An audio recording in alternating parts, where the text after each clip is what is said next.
So hi! Welcome and welcome back to my YouTube channel, and for today's tutorial, ituturo ko sa inyo kung paano nga ba i-adjust or mag-adjust ng volume sound sa ating Roblox account.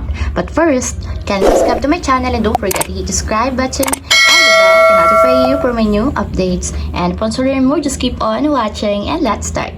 So yan guys, for today's video, i-open lang natin ang ating Roblox account or yung ating Roblox app. And then, pagka-open guys, mula dito sa pinakang homepage, itap lang natin yung more na nandito sa may lower right side. And then, pagka-tap ng more, i-scroll up lang natin. Then, tap natin dito guys yung settings.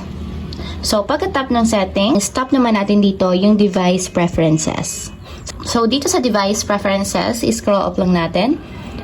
And hanapin nyo guys yung volume, and kung makita nyo, merong adjust button na nandito sa my volume. So, ang gagawin nyo lang para mapa-lower or ma-adjust yung volume ng ating Roblox, i-drag nyo lang siya papunta sa left kung gusto nyo mapahina or mabawasan yung volume ng sound sa ating Roblox. So, kung gusto nyo namang mapalakas or mag-increase yung sounds ng volume sa ating Roblox account, i-drag nyo lang siya papunta sa left side katulad nito.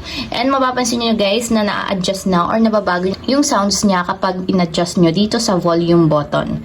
So, ayun lang guys, ganun lang kasimple kung paano nga ba i-adjust ang volume sound sa ating Roblox account. If you have a question, kindly comment down below and don't forget to hit the subscribe button and the bell to notify you for new updates.